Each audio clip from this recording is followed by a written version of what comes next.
O evangelho é muito simples e ele abre um escopo universal. Cristo é universal e não precisa, não é da universal, mas é universal. Sim. E ele não precisa que ninguém tenha e marque os direitos autorais dele. Não, eu só faço se alguma coisa. Não, ele está fazendo agora, em todos os lugares da Terra. Deus não é geopolítico. Sim. Então, por que, Caio, há essa leitura, né, que foi feita desse evangelho, que é uma dessas igrejas as evangélicas que se utilizam, às vezes, desses textos para... dizendo você tem que estar nessa casa, você tem que estar nesse lugar, você tem que estar debaixo desse guarda-chuva, porque senão nada disso, senão você não vai ser atendido. Por que da onde surgiu essa leitura e por que isso? Isso aí sempre houve em todo o paganismo humano. Isso é coisa de bruxo que quer controlar a alma. Aí eles injetam medo no cara, um monte de juízos, eles inventam uma quantidade enorme de transgressões que não tem nada a ver com o evangelho. Aí o sujeito não se preocupa mais nem com o evangelho. Depois disso, a preocupação dele, o compromisso dele é frequentar o lugar, é obedecer ipsis literis o que aquele líder, na maioria das vezes, translocado, está falando, e cumprir o que ele fala profeticamente, em nome do Senhor. Aí pode ser uma coisa contra o evangelho. Mas o pessoal também não é estimulado a ler e compreender por si só.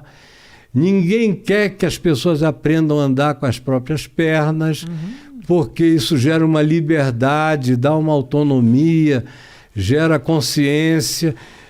Pastor evangélico, claro, não são todos, mas infelizmente hoje em dia, talvez 90% deles não queiram que as pessoas aprendam o evangelho e andem com as próprias pernas e entendam que igreja não é prédio, que cobertura espiritual não é telhado, não é ter ninguém dizendo eu te abençoo e eu te amaldiçoo, porque ele também não tem nenhum poder sobre mim, a menos que eu entregue a ele essa disposição.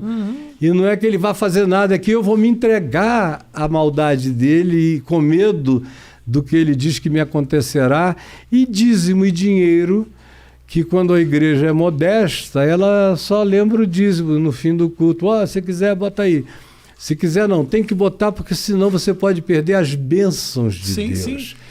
E aí tem as igrejas caça-níqueis, que são verdadeiros cassinos religiosos, onde o cara, toda vez que vai, tem que botar dinheiro, e quanto mais ele quiser receber grana, mais grana ele tem que pôr.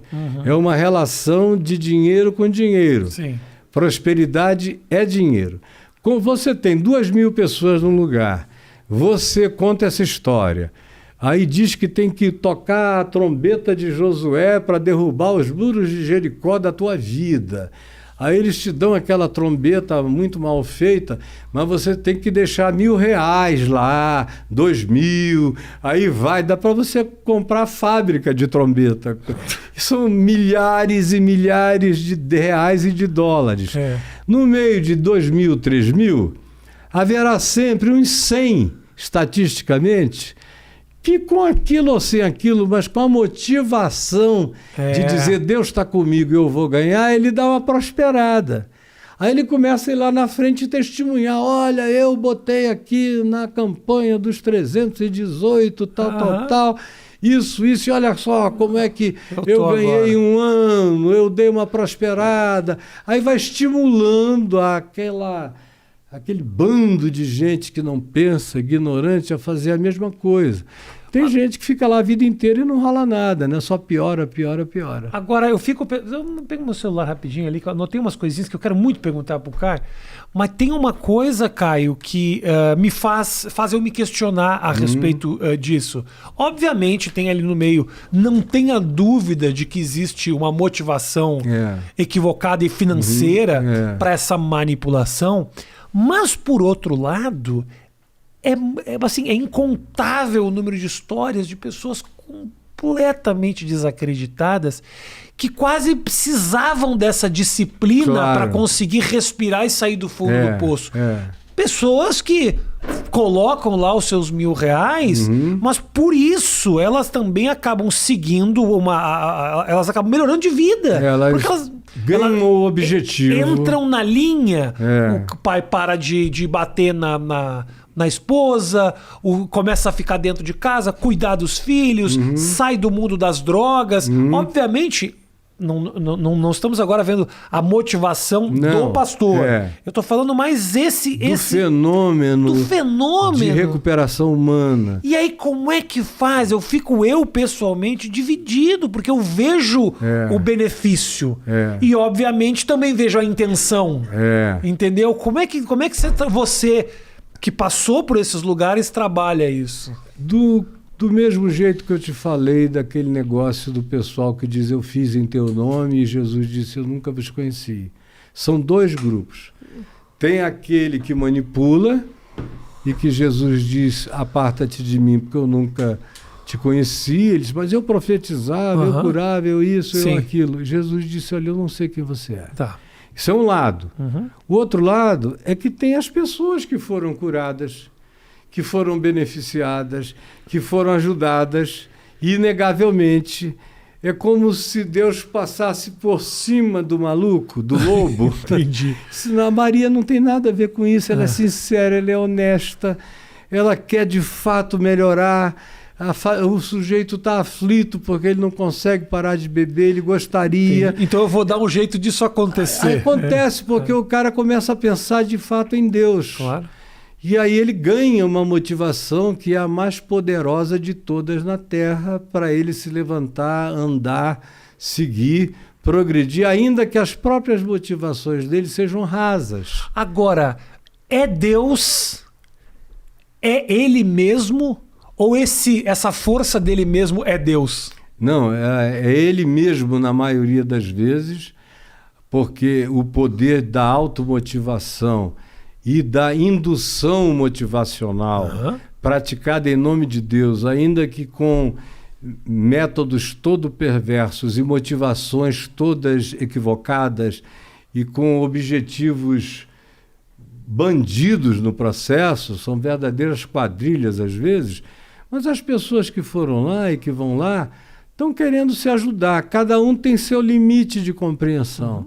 Aí tem um que só pensa em melhorar de vida, comprar um carro, conseguir refazer os dentes, isso e aquilo, cada um tem sua agenda, tem sua pauta. Sim. E é motivação pessoal.